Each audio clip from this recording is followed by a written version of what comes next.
کسی ملک میں ایک خوبصورت باغ تھا۔ یہ باغ خوبصورت رنگ برنگے پھولوں سے بھرا ہوا تھا۔ اس باغ کی ایک خاص بات یہ تھی کہ یہاں رہنے والے پرندوں نے اپنے بہت اچھے اچھے گھر بنائے ہوئے تھے۔ ہر پرندے کی کوشش تھی کہ اس کا گھر سب سے زیادہ پیارا نظر آئے۔ مورنی کا گھر تو اتنا خوبصورت تھا کہ سب پرندے رشک کرتے تھے۔ اس نے اپنے گھر کو موتیوں، پھولوں اور سنہری تاروں سے سجا رکھا تھا۔ چڑیا تو پتہ نہیں کہاں کہاں سے مختلف قسم کی چیزیں لاتی۔ اس کا گھر بھی دیکھنے کے لائق تھا۔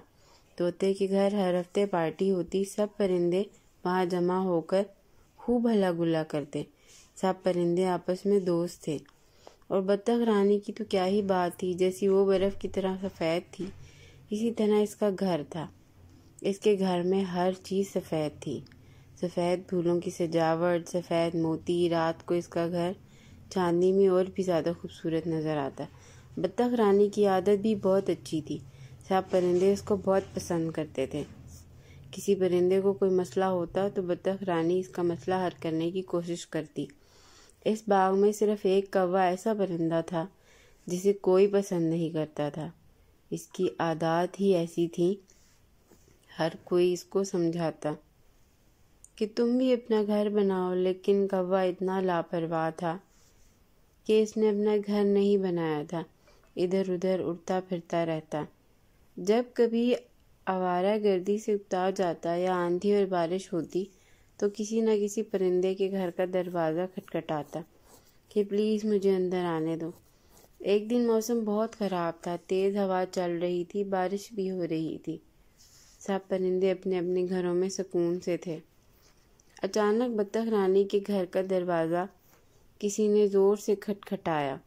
بطخ سمجھ تو گئی کہ کون ہوگا، لیکن پھر بھی پوچھا کہ کون ہے؟ پلیز مجھے اندر آنے دو، باہر سے کوے کی آواز آئی۔ میں بارش میں بھیگ گیا ہوں، بجلی بھی چمک رہی ہے، مجھے بہت ڈر لگ رہا ہے۔ بارش رکتے ہی چلا جاؤں گا، لیکن میرے گھر میں بہت سامان ہے، بالکل جگہ نہیں ہے۔ تم کسی اور پرندے کے گھر چلے جاؤ، بطخ نے کہا۔ سب نے انکار کر دیا ہے پیاری بطخ، تم مجھے اندر آنے دو۔ کوے نے منت کی۔ اصل میں کوا جس گھر میں بھی جاتا وہاں کوئی نہ کوئی چیز خراب کر دیتا، اس لیے سب اس سے بچتے تھے۔ اس ہی لیے اب وہ بطخ کی منتیں کر رہا تھا۔ اسے پتا تھا کہ بطخ بہت رحم دل ہے۔ اچھا آ جاؤ، بطخ نے دروازہ کھولتے ہوئے کہا، لیکن میری کوئی چیز خراب نہ کرنا، میرے ڈرائنگ روم کے قالین پر سو جاؤ اور ڈائننگ ٹیبل پر رکھی چیزوں کو ہاتھ نہ لگانا، اس پر میں نے کھانے کا سامان رکھا ہے کیونکہ کل میری سالگرہ ہے، سب پرندے آئیں گے۔ تم فکر نہ کرو پیاری بطخ، کوے نے کہا، میں کسی چیز کو ہاتھ نہیں لگاؤں گا۔ اچھا ٹھیک ہے، شبہ خیر، اب سو جاؤ، بطخ نے کہا اور اپنے سونے کے کمرے میں چلی گئی۔ صبح جب بطخ کی آنکھ کھلی تو وہ بہت خوش تھی۔ اس نے اپنے کمرے کی کھڑکی سے دیکھا، موسم بہت خوشگوار تھا۔ گزشتہ روز کی بارش کے بعد سارا باغ نکھرا نکھرا لگ رہا تھا۔ آج سالگرہ کی تقریب کا بہت مزہ آئے گا، سب پرندے گانے گائیں گے اور مزے کے کھانے کھائیں گے، بطخ نے سوچا اور ڈرائنگ روم کی طرف بڑھی تاکہ کوے کو جگائے۔ لیکن یہ کیا؟ کوا سب کچھ کھا کر خراب کرنے کے بعد اڑ چکا تھا۔ بطخ بیچاری بہت پریشان ہو گئی کہ اب کیا کرے۔ اس کے مہمان آنے والے تھے، اس کی سالگرہ کا مزہ خراب ہو چکا تھا۔ وہ بیٹھ کر رونے لگی۔ اتنے میں اس کے مہمان پرندے آ گئے، وہ گفٹ بھی لائے تھے اور خوشی سے گانے گا رہے تھے۔ پیاری بطخ کیک کاٹو، تمہارا کیک مزے کا ہوتا ہے، مورنی نے کہا۔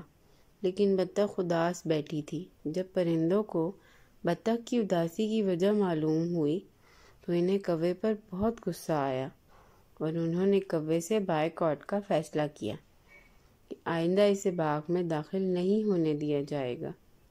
پھر سب پرندوں نے مل کر بطخ کی سالگرہ کی تقریب کا انتظام کیا۔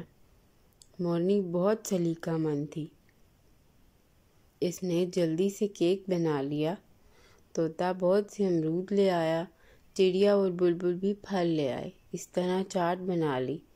بطخ نے کیک کاٹا، سب پرندوں نے بہت انجوائے کیا۔ کھانے کے بعد میوزیکل پروگرام بھی ہوا کہ دروازے پر دستک ہوئی۔ مور نے جا کر دروازہ کھولا تو زخمی حالت میں کوا کھڑا تھا۔ اس کے پر ٹوٹ چکے تھے، وہ رو رہا تھا، بطخ سے معافی مانگنا چاہتا تھا۔ اس نے بتایا کہ جب وہ بطخ کی چیزیں کھا کر اڑا تو اس پر ایک عقاب نے حملہ کر دیا۔ وہ مقابلہ نہیں کر سکا اور نیچے گر گیا، جہاں ایک بلی نے پر نوچ لیے۔ بہت مشکل سے جان بچا کر یہاں تک پہنچا۔ سچ ہے، برائی کا بدلہ ضرور ملتا ہے۔ بطخ نے کوے کی حالت دیکھ کر سب پرندوں کے مشورے سے اسے معاف کر دیا۔ اگر آپ کو میری یہ ویڈیو اچھی لگی تو اس کو لائک کریں اور سبسکرائب کریں۔ Thank you for watching. Allah